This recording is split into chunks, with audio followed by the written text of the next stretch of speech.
All right. Hi, everyone. My name is Lucy Jane Mukerjee. I don't know if that just interrupted me. Hi, everybody. I'm Lucy Mukerjee. I'm a queer activist and a festival programmer. In the work that I do, I aspire to center queer joy. But I'm constantly reminded what a radical goal that is. So that's what we're going to talk about today.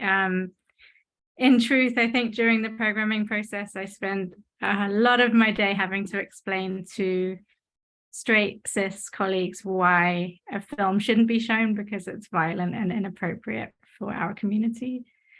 So we're going to dig into that discrepancy over the next hour and talk about how culture and society and identity and the industry is evolving when it comes to our stories.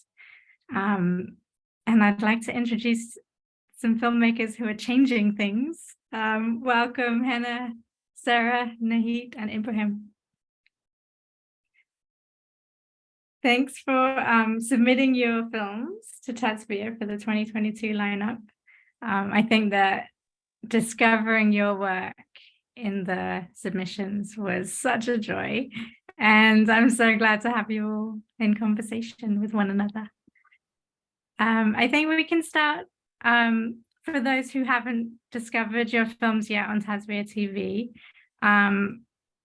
let's talk about them. So I know that your work was selected for the festival because of how it deepens the viewer's understanding of queer identity. So why don't you each take a moment to share the reason why you made your films and why you felt it was important to tell this particular story. I'm just going to go in the order of my screen, I guess. Unless someone wants to jump in first. Is anyone keen to start? No, I think we'll follow your order on the screen. Okay. Sarah, you're up first because you were our first arrival. I knew I would be because I was the first, wasn't I? The first to sign in, not the first to anything else. But yeah, hi, I'm Sarah Lee, and my film Yaha Waha is a 30-minute documentary with two queer protagonists. It's based in London, and the two characters in it, Anthony and Almas,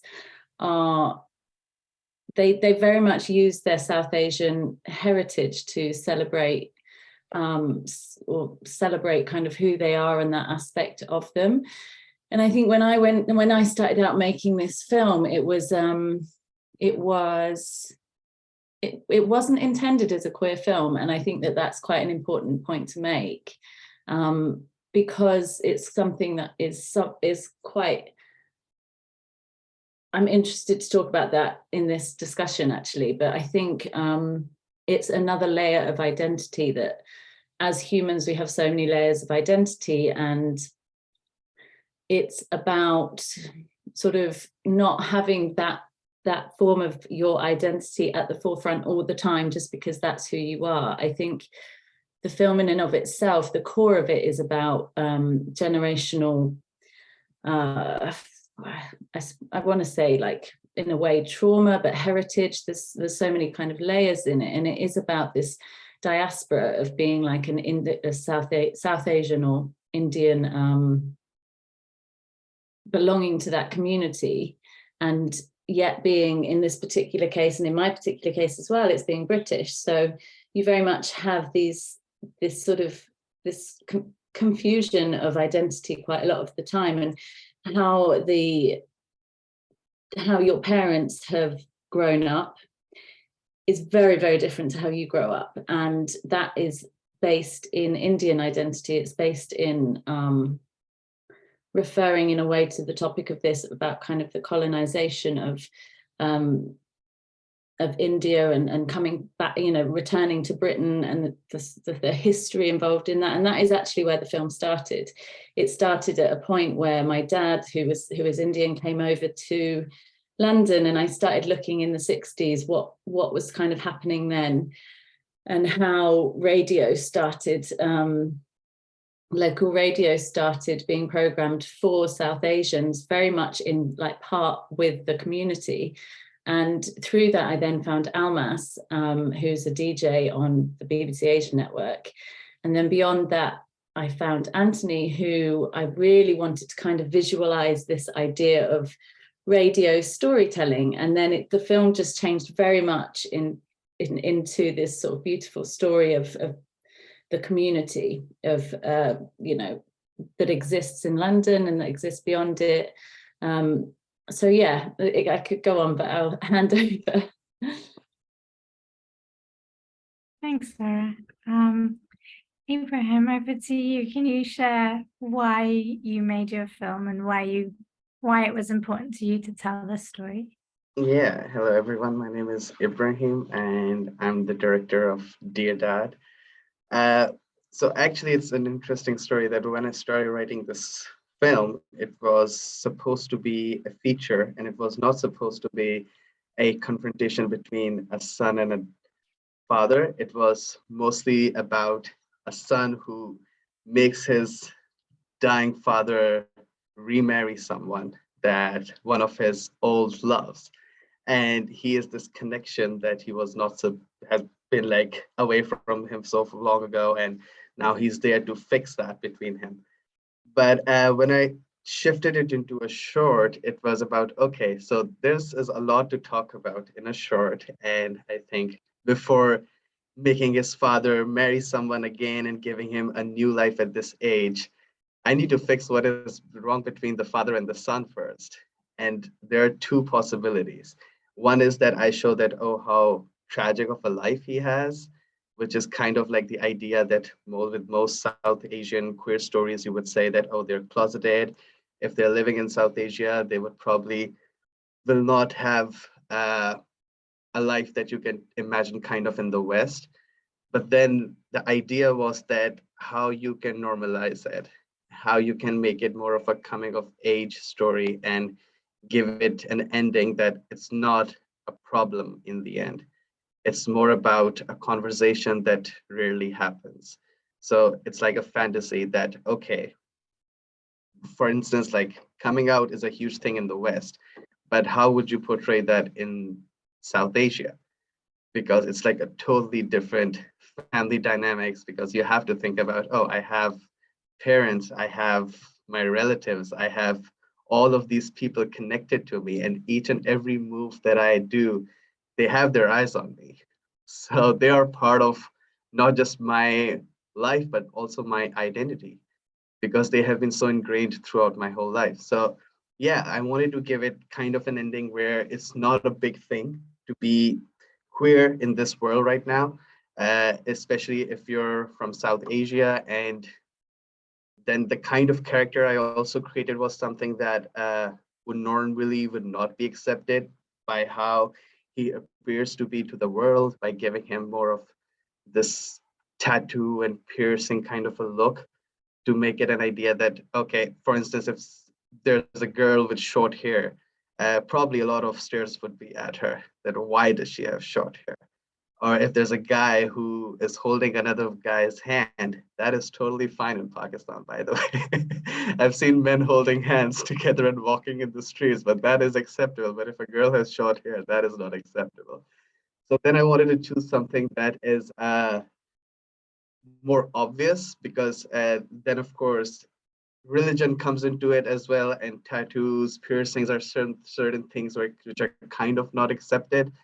And since Pakistan is also based on religion, it was made according to that. So there are a lot of ideas that are brought from that. So yeah, I kind of wanted to give this conflict between one side, which is pretty normal, ordinary, and then there's another part, which is part of them, but like a total opposite to what you would usually see. And then see that, okay, you thought there would be a conflict between them, but there honestly isn't. It's just some things that were never talked about. Yeah.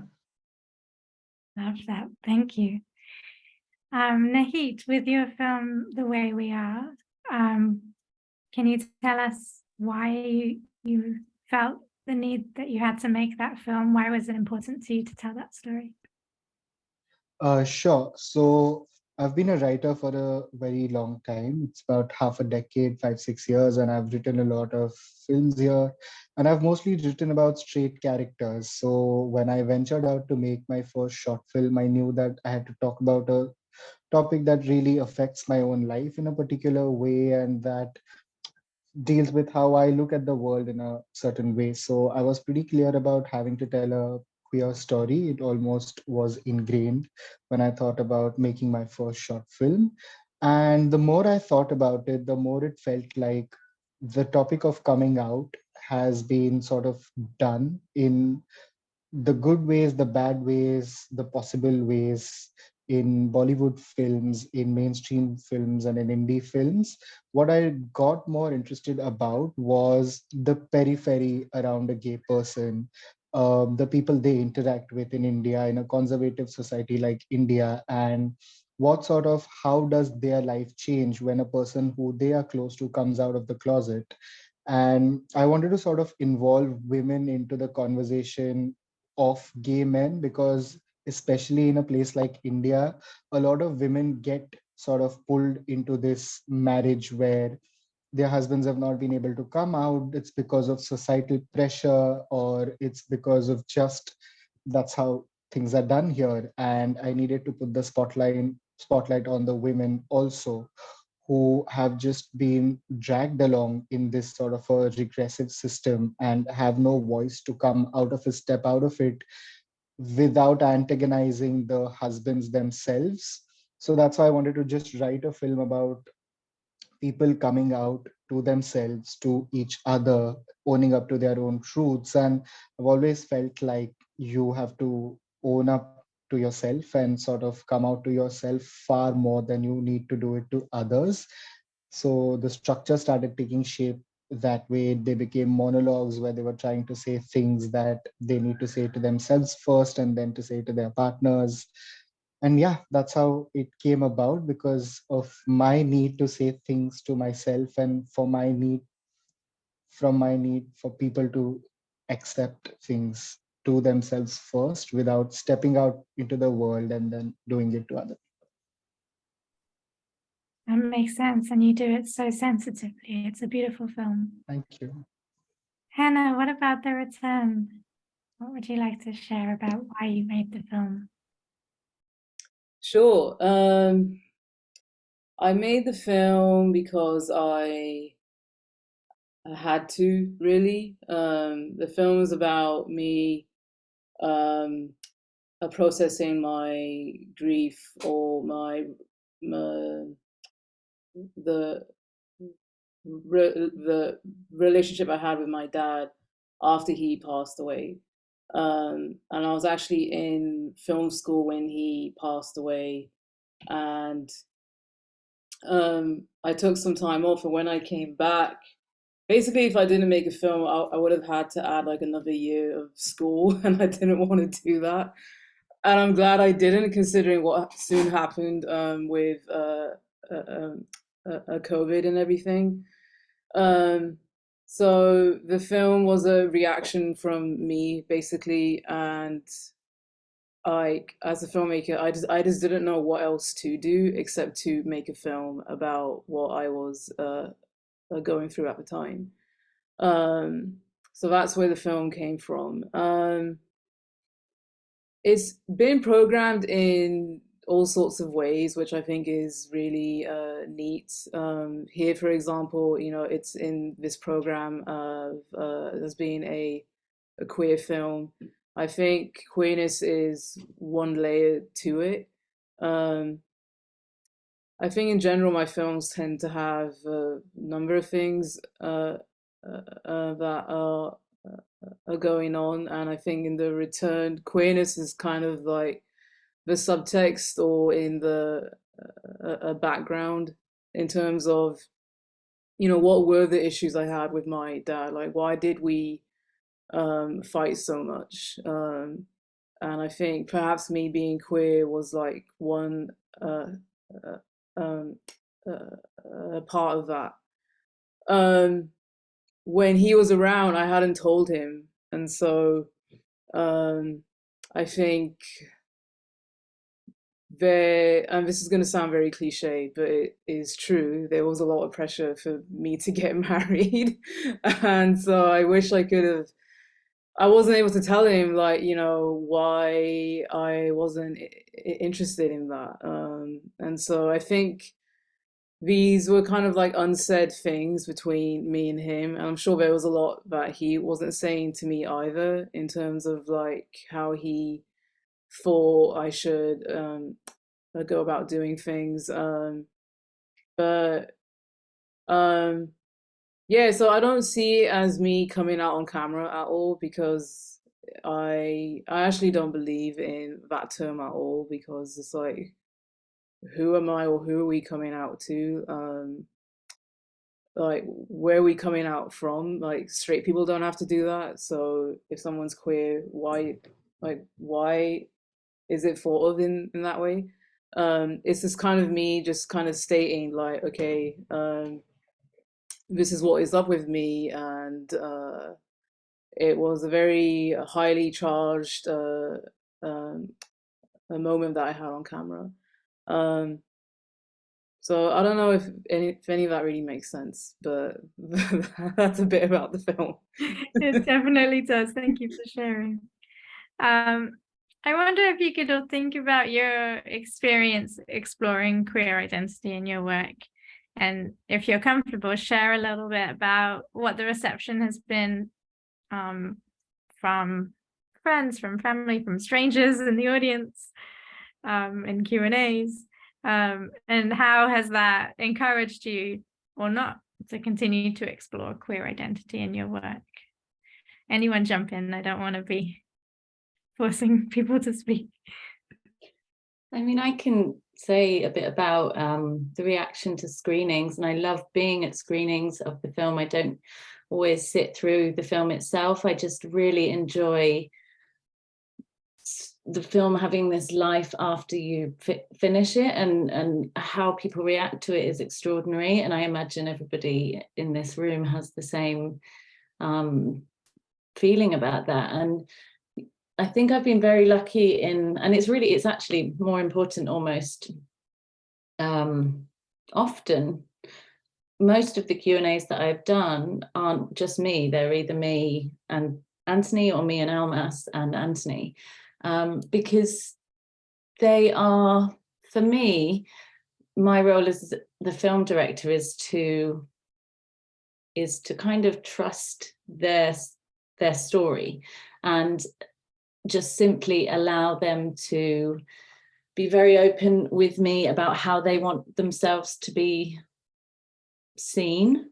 That is, and it's kind of, and I say that in a way of not just handing over control of kind of what the film in and itself is, but challenging them about how society might view certain ways, especially being South Asian, Almas being from a Muslim background.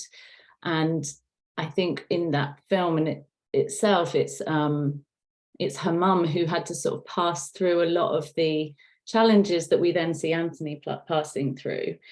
And whenever we've screened it, the reaction to in the audience is so, it's just fascinating, because we screened it in Manchester, which in the UK, which is not a, it is sort of, I think, the third biggest city.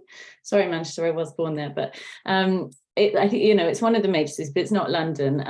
And there is a South Asian community, and it was this wonderful festival, and we had a whole like age ranges coming, and we had like aunties, and we had grandmothers, and we had grandfathers, and we had like students. And the discussion in the room afterwards was, I think the younger people definitely got a lot from seeing Anthony up on screen and seeing this thing that they hadn't experienced before, and that sort of empowered them.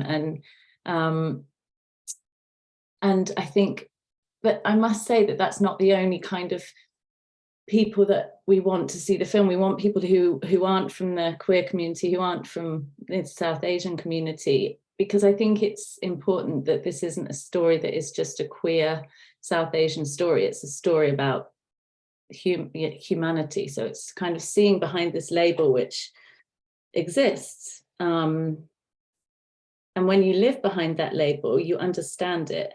But when you sort of live outside of it, and I try and do that, and I'm trying more so to do this with my work, is to sort of take a step outside to see how people who are prejudiced about this label might view it, and not like block them out, but just open it up.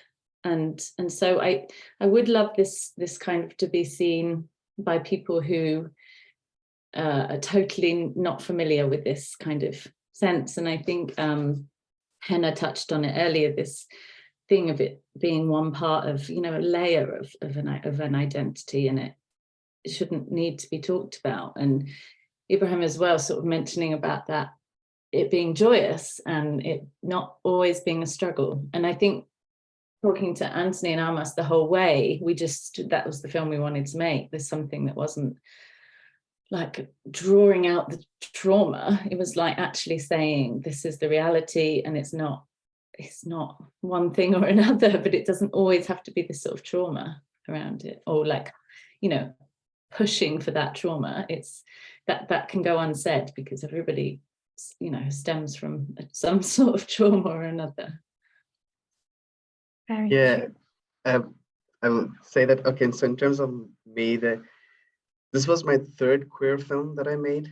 The previous two were both written while I was doing my undergrad in Pakistan, and I would say that they kind of both had the tragic ending attached to them, and probably they were like one of my first films, and how I perceived queerness generally in South Asia, because I was living through that at that time over there.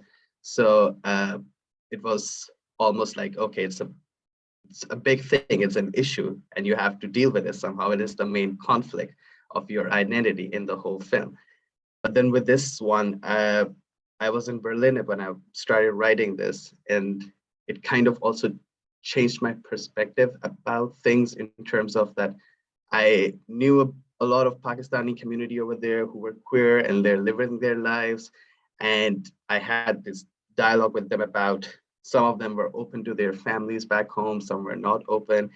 And it was about me, who is living here now, but has seen both sides, the extreme of back what happens in Pakistan, and now this open and life that you can do whatever you want, and there's no one to question you about anything, right?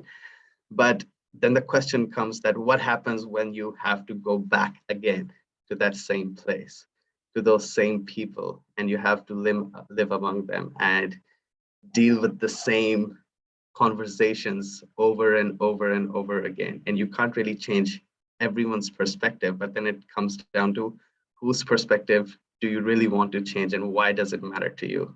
How does it affect your life? Why is it important to you? Why do you want to do that? So I think, yeah, again, the whole conflict, kind of, you're also resolving your own life's conflict through your storytelling, because it is a cathartic process, right? For filmmakers, for storytellers, that you are trying to find answers, not just for the audience who are going to view it, but for yourself as well. That what are you getting out of it? So when I made this one in Pakistan, it wasn't, of course, nobody really wanted to screen this, because they were afraid that you're going to put yourself life in danger, and definitely everyone else's life in danger as well. So this was actually my first public screening, you would say, at Tasveer, the uncensored version of it. And I'm kind of really glad that the audience were like kind of open to this whole thing, that, okay, you don't just focus on that, oh, there's a lot of nudity and intimacy happening in the beginning, but no, it's about what is happening afterwards. Because I remember somebody told me that, oh, there's this one specific shot in which you see him standing in front of the window and there's a mosque behind him. And it suddenly takes them to this place that, oh, we're not in a place where king clubs are. We're in a place where religion really matters, even though you're not taking them out on the streets, but it's just this one tiny figure that has so much influence on every decision that they make. Yes, yes, yes. Nihit and Hena, what has been the reception from audience members or family members even to your film, and has it encouraged you to continue telling these stories? Hannah, do you want to go first? Okay. So a really cool thing about showing the film to my mom actually was that there were a lot of things that she related to, and I would not have expected her to say that to me, because my female protagonist, talks about how she's been unhappy sexually in her marriage. And for a woman of over 60 years old to say that to her son after watching his film was sort of like all bells ringing at the same time. Um, but having said that, I don't think that I would have expected anything else, because she's a very open person, and that was kind of the audience that I have been looking for, and I've been getting with Phir Kabhi all along. Also, the surprising thing has been that I have written it from my own experience, from the point of view of a gay man living in India, and even though that those things are hitting the right spots, or so to say, and like finding their audience and people are relating to that sort of content, the female part is which is completely fictitious, written from experience, written from interactions with women, having female friends, and it's like sort of not drawn from a particular thing. That's finding a lot of sort of love, and that's finding a lot of relatability, and that's finding a lot of sort of common ground with women who are coming and watching the film. And what also greatly helped was that apart from me and my sound designer, my entire crew was female, and that was just like, that's how it happened to be. And that sort of gave me more confidence, because the more women that read the script, the more they told me that, okay, this is like a little bit of my life, and maybe it's fictitious for you, but it's not fictitious for me. And I guess that's a good learning to go on, because some things you just write and they turn out to be realities for other people. So that sort of representation is also coincidental and great. But yeah, overall, like, good response, unexpected response from the female audience. And yeah, that's been it. Thank you for sharing. That's amazing. For me, as soon as I finished the film, I happened to see my family, like my mum and my siblings, and it had been almost 2 years since we had all been together, and because of the pandemic. So that was last summer, and I just finished the film, and I showed it to them first. So they were sort of the first people to see the film, like people who didn't work on the film in any way. And it was important for me to show it to them first, and I was terrified because they're in the film, but also because of how raw and personal it is. Like, there's a lot about like me and my family in there, so I was really exposed in a lot of things. Um, and thankfully, no one had any issues at all with the film at all. They were totally supportive of it, and they realized why I had made it, and they had kind of known I was working on something and that they were connected to it, but I definitely kept them in the dark. I didn't want to completely tell them, like, oh, this is why I'm taking things from mum and dad's house, because it's going to be in the scene, or this is why I want all of our old tapes. But they kind of knew I was up to something, but I on purpose didn't tell them exactly what. So I showed them the film first, and they've been very supportive of it. And what was also really wonderful is they understood me a lot better. Like, they saw me as a filmmaker, as an artist, as someone who like has stories to tell. And that was really nice, because I've been making films since I was a teenager, and it was sort of never taken that seriously, but then with this film, once they saw it, they realized like, oh, this is what she can do, and like this is what she's done. And it is about our family, but there's a lot in there. So yeah, I'm really glad I showed to them first, and that, you know, they didn't have any issues with it. They were the people I was most nervous about showing the film to.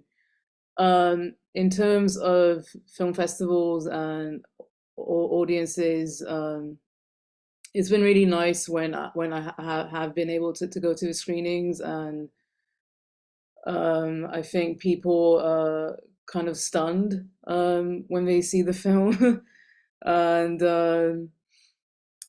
I get a lot of feedback from people who have also lost a parent, and so I think the film is a vessel for people.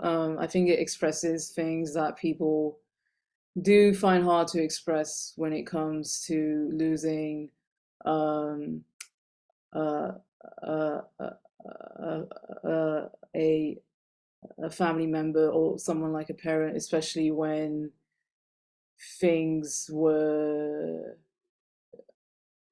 difficult with that person, and when that person has died and they're not going to come back. You know, how do you deal with, you know, the history that you have with that person? So I find again and again, you know, people reaching out to me and being like, you know, I had a similar experience, and like, thank you for expressing that in your film. So yeah, I'm really glad that the film exists, and that while it is so personal, it takes people on a journey, hopefully, and I think people are able to latch onto that journey and kind of see themselves in that journey as well. For sure. Yes. Thank you.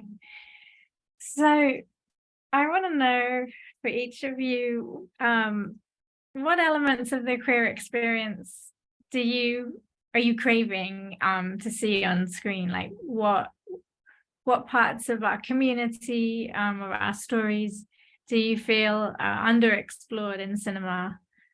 What do you wish you could see more of? I'd like to go first because I have a very clear answer to this. It's Go something that for it. I've been trying to push here in India. It's something that I've been trying to write.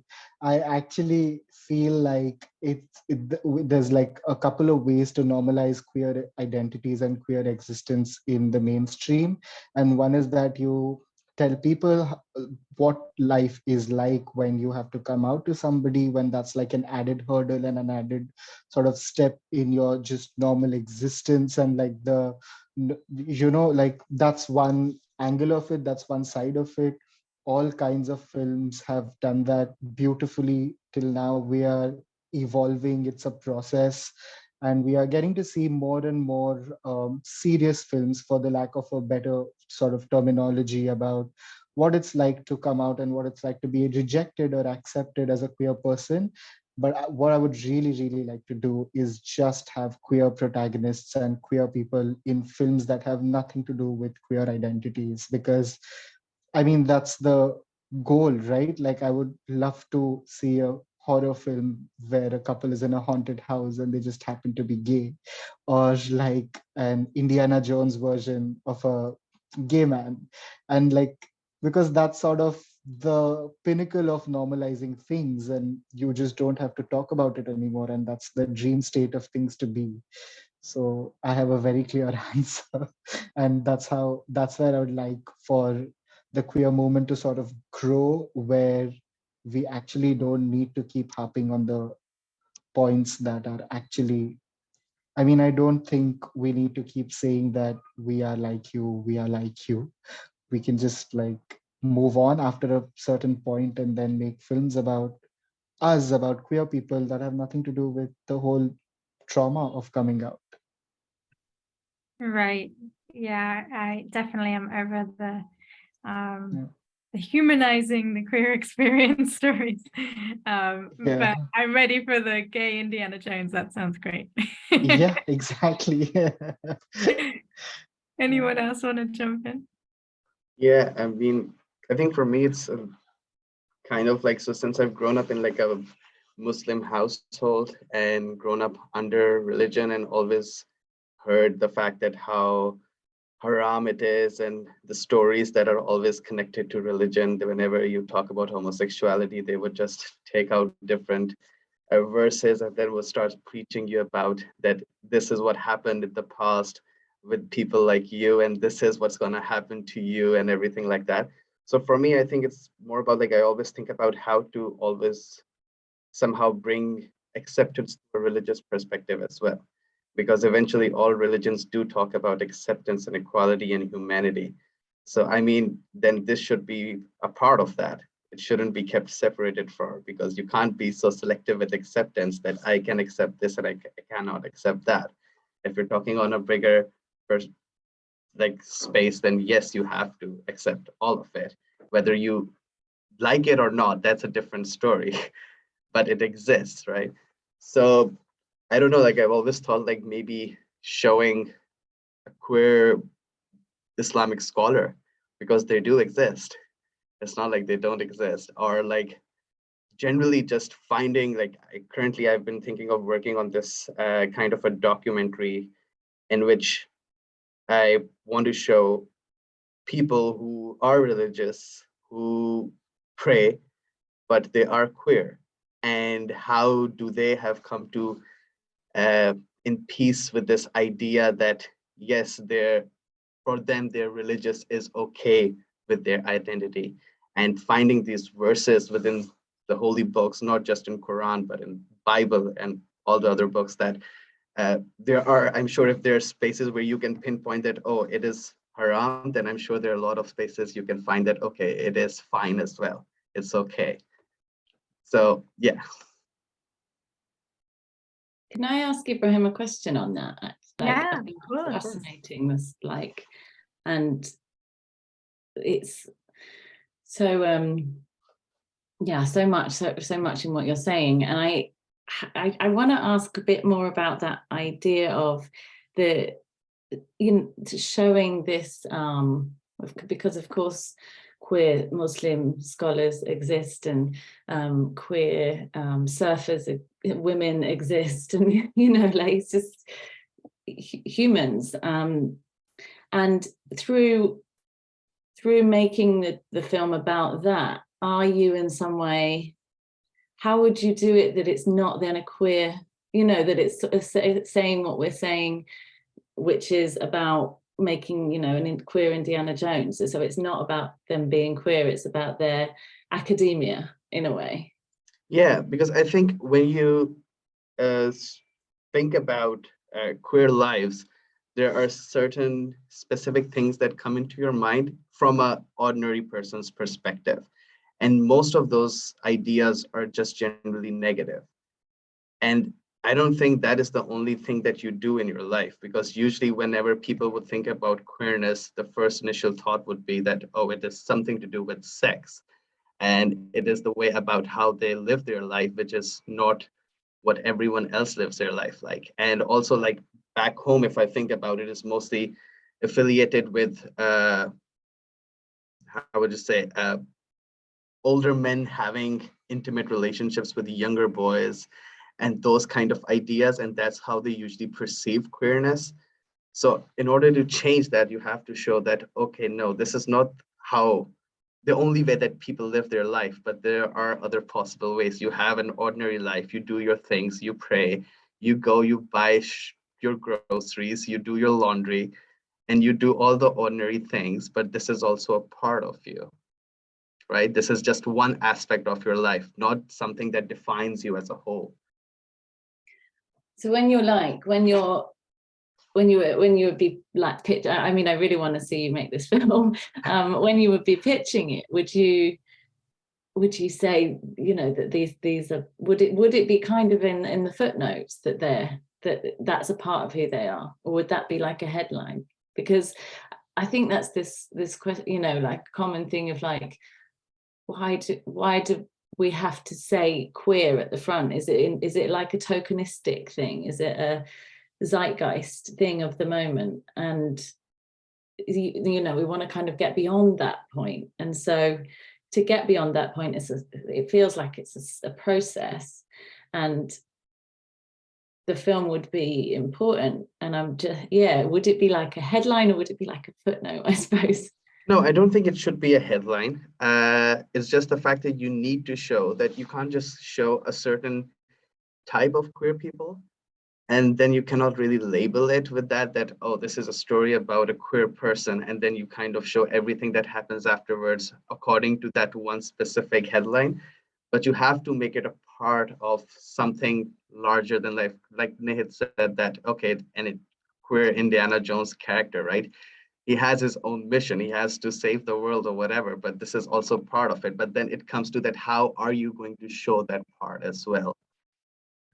Right? It's interesting because the audience, the queer audience, I'm going to speak for, we're craving representation, right? We're craving to see our stories in every dimension. We've seen sort of this narrow exploration of what it is to be queer, but we haven't seen the whole gamut, all the dimensions of who we are. So I hear you that you don't necessarily want to lead with that. But then how do you find your audience? Because yes, these stories are universal, but our community needs to feel like a part of your storytelling process, right? And welcomed in to that experience. It's complex. So I think it has to be normalized, right? Like in terms of how you structure your narratives. Because usually if we just think about, oh, we need a beginning, middle, and end to a film. So, oh, there needs to be a point where it needs to have this massive conflict. And if it's a queer film, usually the conflict would be about your queerness. But what other conflicts can be part of your life apart from your queerness? And I think religion is one of those conflicts as well. I mean, there's conflict all the time, so it's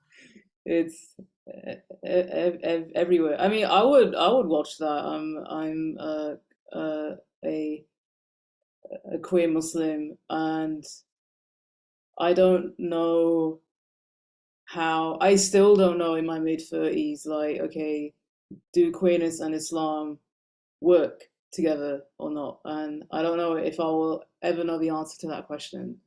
I have friends who are also queer Muslim and they do pray and everything, and I respect that so much. But yeah, I've had like ups and downs with Islam for so long. So, and I've heard of like these scholars that you're mentioning. So I'll definitely watch that. Something I thought about after I made the return, which was, it was very sweet and also kind of funny in a way, that a lot of aunties and uncles that my parents know wanted to see the film because they all knew my dad.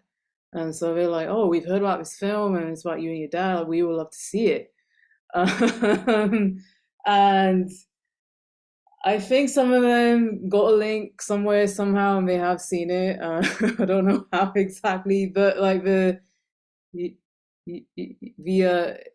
younger generation, I guess my generation, like, you know, the people that I know who are my age or like my cousins or whatever, I've sent them to link to the film. I told them like, oh, you know, it's playing virtually at this or that festival. You can watch it, and some of them have.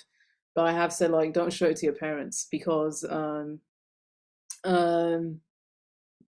not just because of like, you know, me stating that I'm queer within the film, but also because it's like, okay, it's like me and my dad fighting.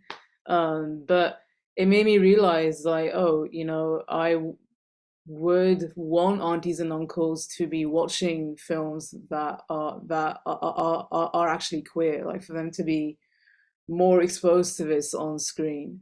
Because I kind of think for me, that's kind of where the outreach needs to happen. And I think before it's too late, you know, because that generation is, you know, like no one's getting any younger, right? My dad's already gone, so it was too late for me to tell him. But there have been some Bollywood films that have come out that have been very queer. Oh, okay. Bye, Ibrahim. Good to meet you. Thanks for being with us.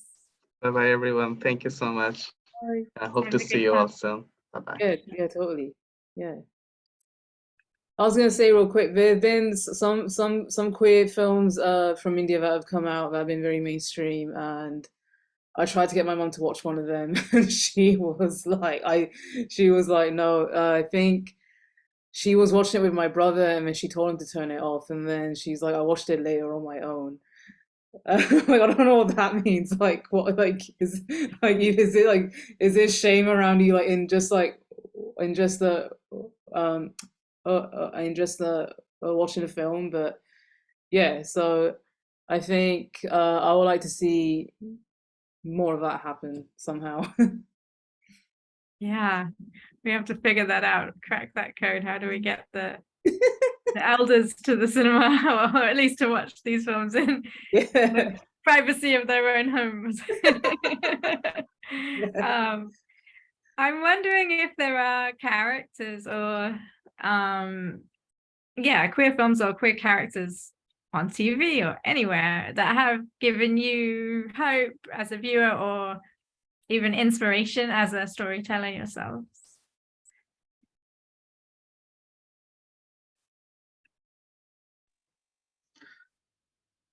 So the downside of coming from a place like India or even Pakistan and Bangladesh and South Asia, where the kind of gay content that we want to see has started sort of coming into its own now in the last probably 5 years. It meant that when we were growing up, we did not have any kind of characters to look up to or people to look up to or anything of that sort. And we've had to form our own sort of understanding of queer people around us and what we feel and what our queer friends feel like, and how to shape characters and how to tell stories based on how we've told our own stories so far. And personally, I feel like by the time the first great gay Indian film came out, which according to me was this year, a film called Badhai Do, which I cannot stop talking about to anybody who has ears. So it was just too late by the time, because I'm already a writer. I'm already trying to be a filmmaker. I've already made my first film. So maybe I'll get to learn from other people's queer characters, but the real journey of sort of coming into your own as a teenager or trying to make a decision of being a storyteller and trying to look up to people, that sort of never existed, and that's a slightly sad thing. That's why we should all be happy that these things are happening now. We have a lot more movies than one had like 10 years ago or so. But yeah, Badhai Do, 10 on 10. Please, everyone, go watch it. Take your parents, take your friends. That's how queer life in India should be represented in India.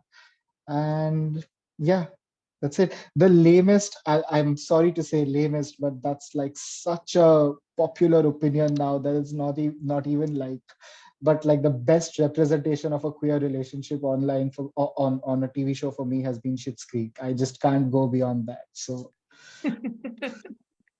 Wasn't expecting that reference. yeah.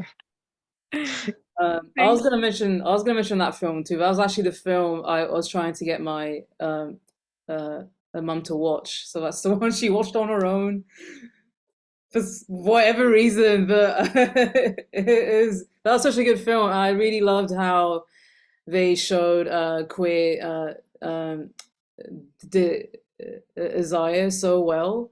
And I hadn't seen that with, I have to say, with like brown people on screen, and it was, yeah, it was done really well. You mentioned Schitt's Creek. I haven't watched it. I did really watch and love uh, uh, Made in Heaven. So I'm wondering, I'm sure everyone's wondering, is there going to be like a second season? But I thought that TV show, I really liked how they show like queer sex on screen, and this is like a guy who's in India. He's Indian and he's having sex on screen with men. So I thought that was amazing, and but also again, like queerness is just one part of that show. There's so much else that happens within there, and it's so like interlaid and everything. So I really do hope they have another season in the works. Sorry, there is. It's going to drop next year. So I Oh just have to tell yay! you that. Yay! Yeah. It's about time. Yes. I've not seen Badai though. I've not seen it. I'll definitely check it out somehow. I think a lot of what you're saying is kind of true, and I think for me, I took I really took my inspiration from both the characters in the film, and because it is a documentary, it's not something, you know, I'm not a writer, I'm a documentary filmmaker, and so I kind of react to real life and like what that process unfolds in front of me. I sort of, you know, think there's so much joy and truth in real life, and it's about being able to tell that. And I think I remember, I'll just point out one story that Anthony was telling me. So he lives in a really South Asian area of London called Southall, and it's a really heavily kind of testosterone endorsed, like very laddish culture around, and that's in one part of London, and the other part of London is where they actually work, so where Bolly Illusion performs and where she's on stage, and can be a bit more comfortable in the sort of truth of who they are.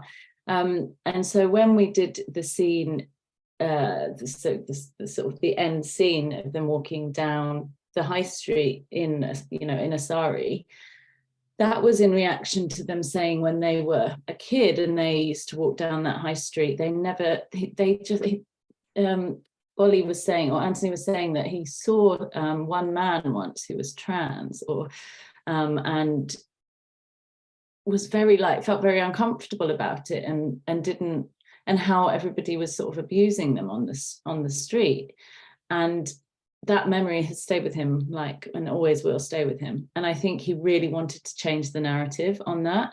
And I think he did. Like, that moment was really iconic. And I remember there's this Instagram page which is like seen in Southall or something, and it was like going off. Like, everyone was like screenshotting, because there's of course a film crew and Anthony walking down the street in Asari and like really owning it.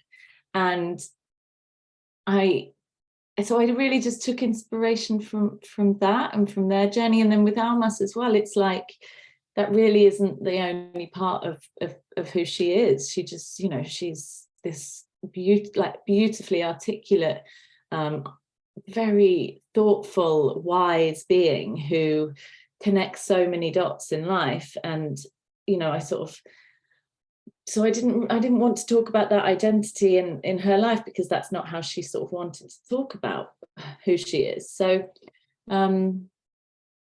I think there's that. And then in terms of filmmaking, it's, I don't know, it's really important. There's a film that's totally separate, nothing to do with queerness, but it's a film called Stop the Pounding Heart, and it's by Roberta Minervini, and it's this film which is about a sort of a very religious goat farming family in the deep south of America.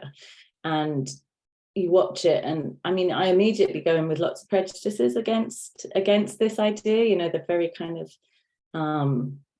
you just think very kind of hillbilly and Republican and all this. And I'm not the only one with these prejudices, but what the film does is it opens you up to them. And I think that it's really important to do that with queer stories, from coming from a more kind of hostile environment to something to try and show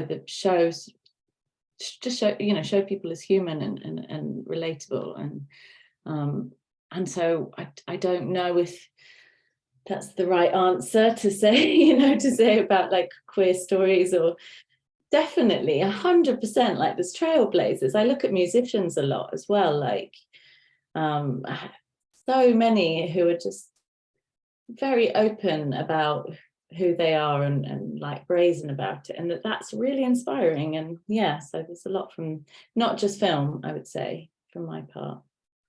It's good that you brought up musicians, because I think I've taken a lot of strength from queer music videos in recent years, and just how like unapologetic some of them have been. And I really like, when I need a little burst of inspiration, I'll just put one of them on, and instantly in like 2 minutes I'll feel better. I love what you're all saying about the impact of changing the narrative, and I think all of your films are doing that, and I want to see more of it. And so let's talk about that a little bit. I think when I was looking at the submissions for the festival, there was a big difference in the kinds of stories being told from South Asian diaspora filmmakers versus South Asian filmmakers in South Asia. And the big difference was how much shame was or wasn't incorporated into the stories. And Nihit, you touched on this a little bit with what you were saying earlier. I think it was really interesting to hear your perspective of like, you don't have access to sort of the canon of queer cinema. You're just sort of going off of what would you like to see, and what are the feelings that you're experiencing, and working those into your own creative storytelling. I'm just wondering about like what you've noticed about the evolution of these stories, and do you think we'll see less and less of this sort of like negativity and shame being leveraged over our characters in the future? I would love to jump in just one point, but you go. No, please yes, go. Please. No, please go. I'll keep it really quiet, and then because actually it's more important to me. I think that the way that is done is through the subject of this is decolonizing sexuality, and the idea, colonization is largely male, like cis straight male power, and so when that changes, and then when funding changes, and when curators are not from that perspective, I think then it is beginning to change. It is beginning to change, but it kind of comes down to power and like where the power lies, I think, basically. True. Yeah, so I would agree with that. But to answer your question in a slightly more direct way, I feel like the shame is not going to go anywhere, because for as long as people will have to come out of the closet, will have to say this thing separately to their families that straight people don't have to do, the shame is not going to go anywhere. And I don't think it's necessarily a bad part to represent that shame, as long as you take it 4 steps ahead or 8 steps ahead or 16 steps ahead from that point of coming out. So maybe earlier the films were only focused on the shame and how to get away with it and how to hide in the shadows, but we have come out of the shadows and we have seen the light of day, and we continue to do so. We do have films that talk about other aspects of being gay and not just the sort of trauma of being bullied or having to come out or all those sorts of things. So I don't think the shame will go away in the classic sense of like a romantic film will always have like a kind of heartbreak at its center. But it depends on where you take the film from the heartbreak that matters. So I think the shame is always going to be sort of like the sore spot of queer identity and queer cinema, and we can't really do anything about that. It's just how most people, at least around me, are shaped. And even to this day, having made a film about it, having been out and open to the entire world and living as a proud gay man, there are still times where I have to sort of dial it down and like tone it back and figure out whether this is a safe space to go into and whether I'll be accepted here and whether I have to keep quiet for a little bit. And this is when literally everybody out there knows that I'm a gay man. But I go into these some areas, maybe it's with older relatives that don't know what's going on. Maybe it's just like a film party, which has like predominantly cis straight men. So I don't think those areas are going to completely go away and our storytelling will be completely devoid of shame. I just feel like we as queer filmmakers have to sort of take it on ourselves to shape that shame in a different way. Well Yeah. said, thank you. I want to jump in too real quick. My experience has been, I feel like there is shame all around in South Asia or in South Asian spaces. Not saying it exists only in that part of the world, but I think there's shame around like almost anything. Like if you sit in a certain way, you know, or like, oh, you don't have shame, or yeah, if you have a certain kind of haircut, or if you talk back, you know, you don't have shame.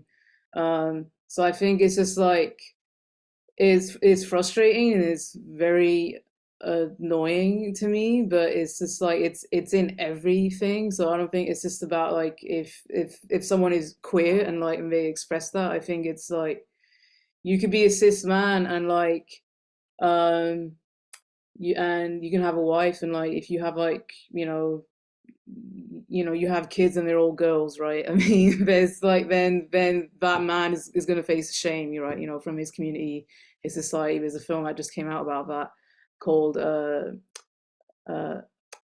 Joyland, which is also queer too, but that's one part of their story. So I think I don't think there's a shame around being queer. I feel like there's shame about like almost anything, really. At least that's how it seems to me.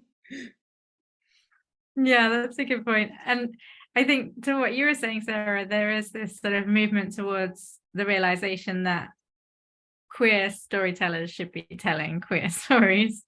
What a revelation. But I do think like the industry in North America, at least, has finally caught up to that. Not in Pakistan, hence Joyland.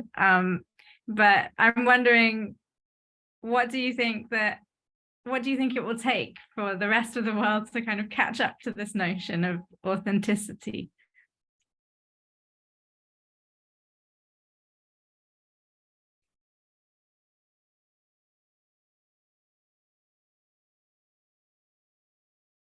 So, are you saying that queer films should be made by queer by queer people behind the camera, basically?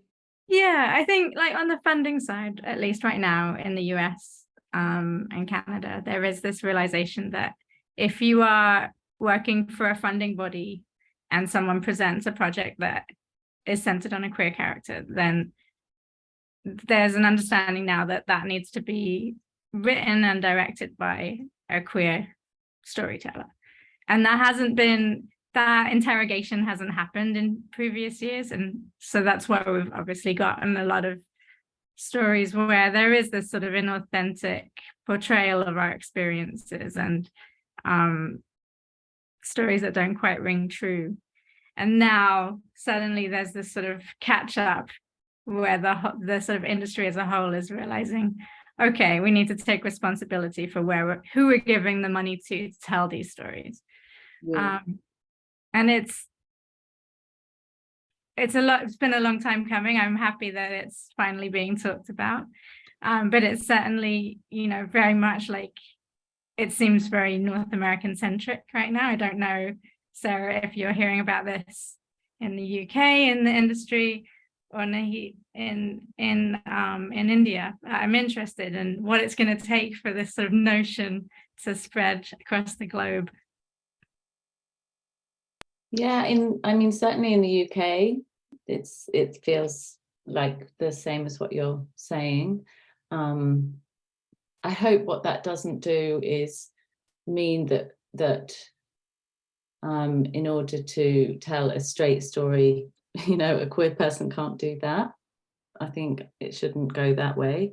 There's always going to be those ridiculous arguments about that, but so I think what you're saying is happening in North America and Canada is similar to the UK, and I honestly can't speak for other parts of the world because I'm not experiencing it, so I don't know what it would need, but just having people like you who are curating films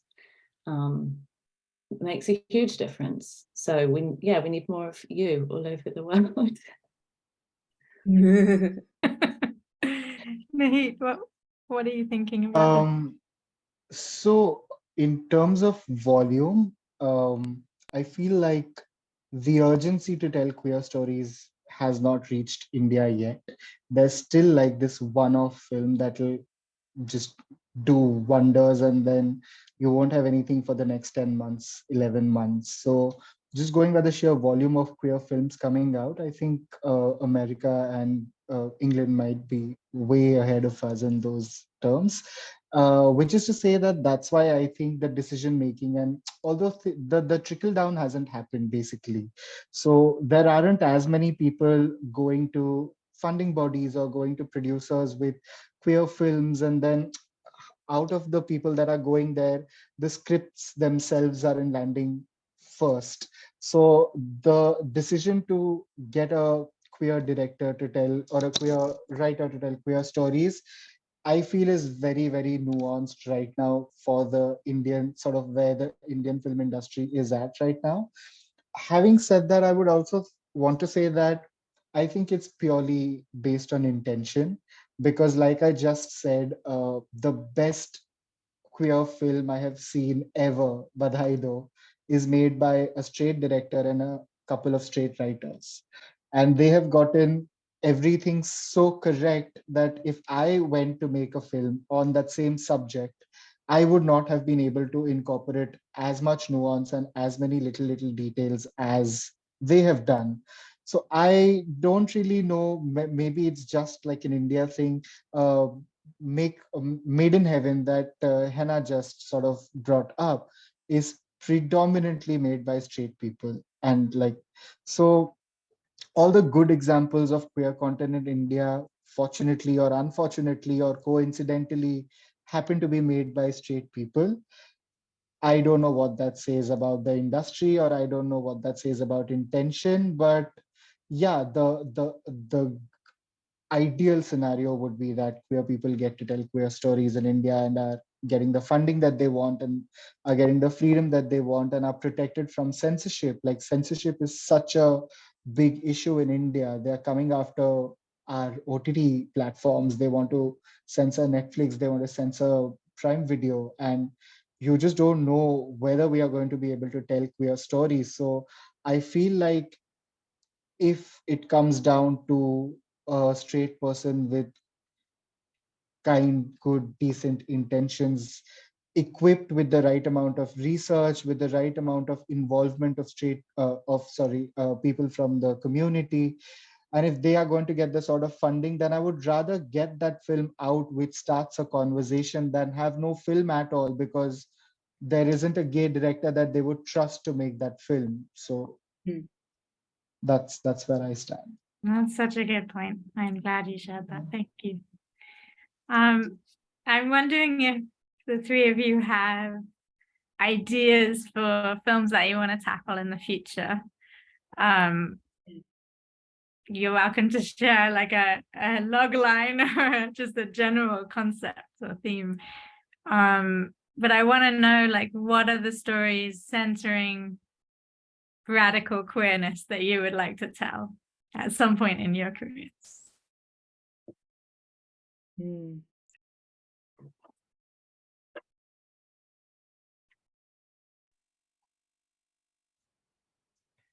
You've made us think. You'll have to Yeah. give us a minute. I'm comfortable I'm working sitting in on- silence until you share. Yeah, I'm working on my next film, and it's definitely very like topical to this conversation. It's about heritage, and it's about queerness. So it's not one thing or another, and it is a documentary form of documentary. And yeah, it's difficult to say too much about it when it's not fully formed, but I think it tackles a lot of things about about perception of not just of how, I think it's less important how perhaps society sees you, but how you see yourself. And yeah, that's it's difficult because it's all I can kind of say about No, it. but you definitely whet our appetite. I'm really happy to hear that you have something else in the works. Hopefully I'll bring it to Tasveer one day, but Yeah, please do.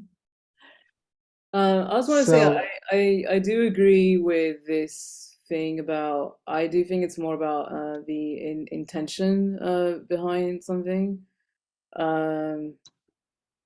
If I were ever in charge of giving people money, if that ever happened, and I had two scripts in front of me, okay, and like what and okay, one is by a queer a filmmaker, and the script is sort of okay. The other script is also queer. It's really good.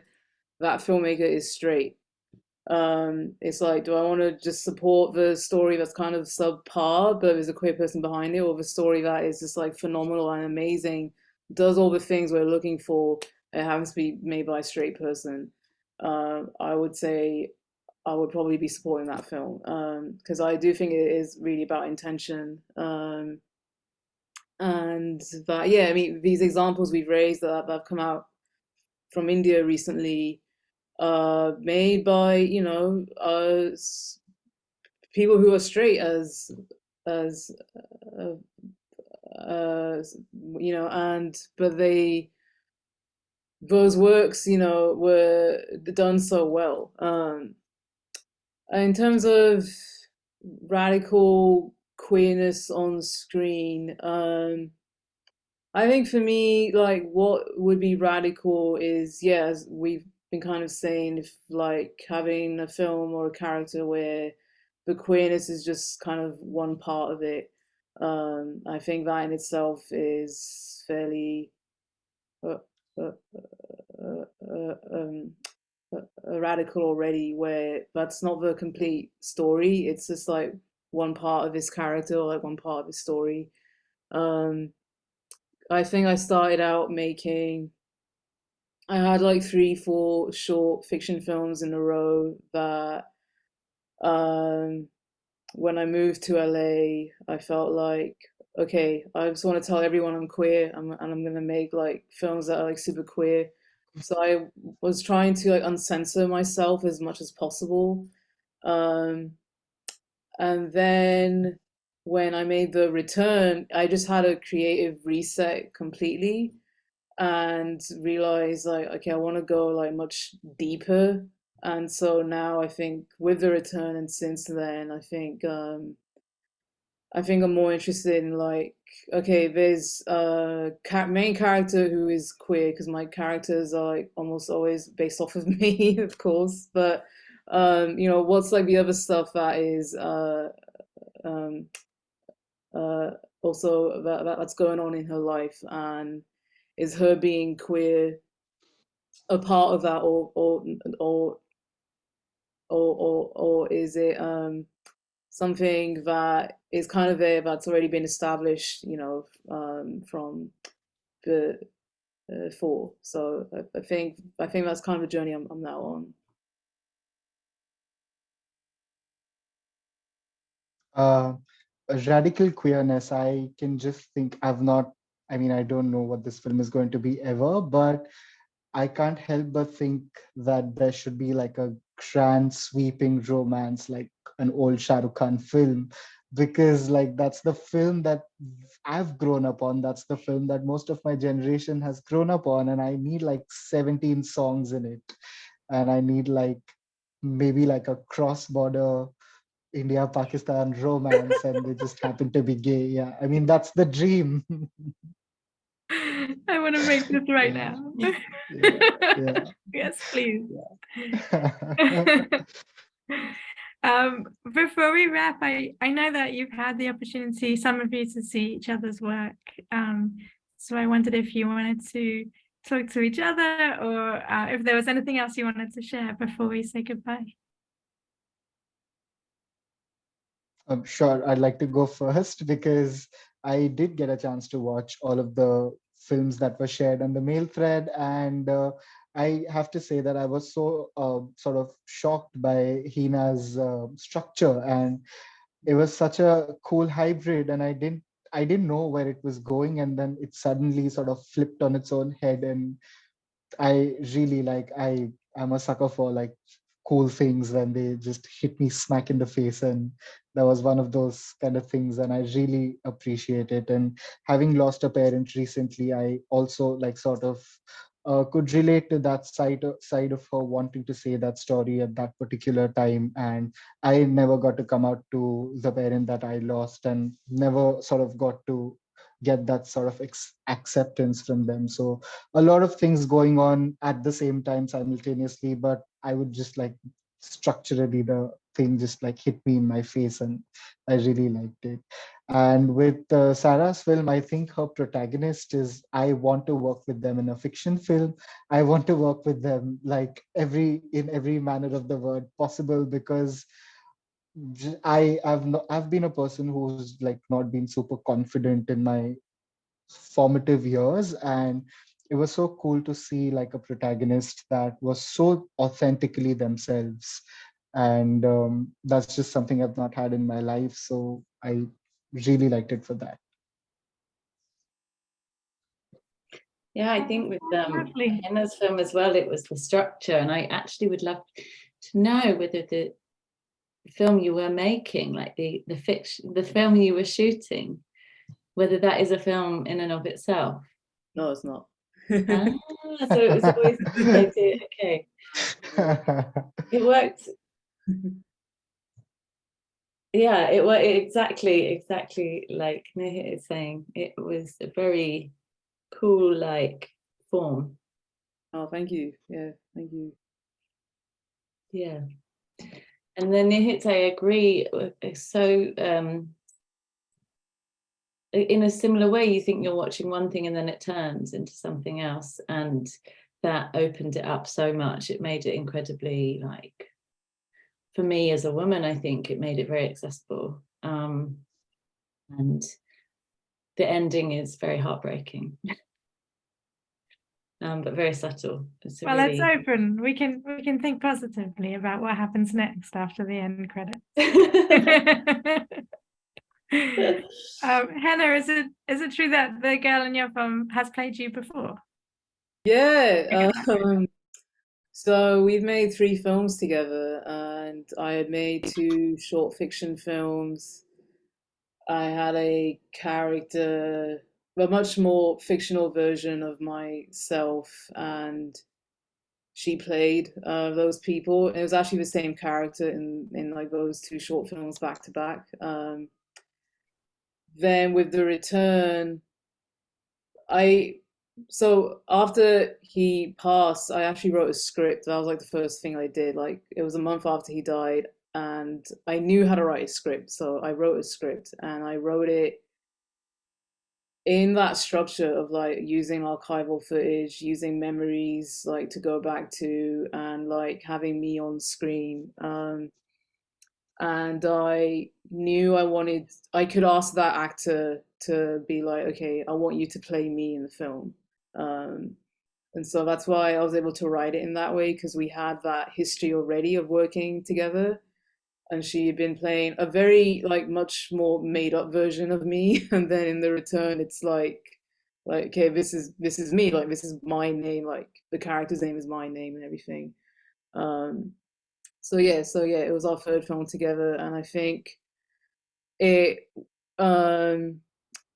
it's like you can't predict these things at all, you know. I never predicted when I met her like 6 years ago when I first started film school, like, oh, like I'm gonna be making a film and like she's gonna play me in that film and it's gonna be about my family. So I just worked out, and I really appreciate what you both said about the structure. It was hard. It was really hard. But I had two editors who, like, they were able to like kind of look inside my brain and realize like what I wanted to do and why, and so they really saved the film. So I owe a lot to them. I want to say real quick, I really have enjoyed so far out of the films I was able to watch how different they each are, and how different they are in terms of location. And I think about place a lot, and I realized recently, like, oh, all of my films, like, and my scripts, like, are about place. Like, place is very like integral to them. So it was really neat to have a program where it seemed like, okay, every film like came from a different place. So that was really cool. About Sarah's film, I was born in West London, so like that's where like my family first lived. Like we were in Southall, so it was amazing to see your character like walking down the street in Southall. I felt like, man, I wish I saw that person when I go back to Southall, when I go back to London. So yeah, you should both get like. Actually, Anthony was in. He is an actor and does act in films and is in an up and coming film, not as the main character, but I can't mention it. But he was in Marvel, actually, the recent Marvel, as a backing dancer in the Bollywood scene. You know, when they're dancing. In the Eternals, yeah, in the Eternals. Eternals. Yeah, and there's that scene where they're doing the Bollywood dance. Yeah, and that was he's in the background as an ensemble cast there.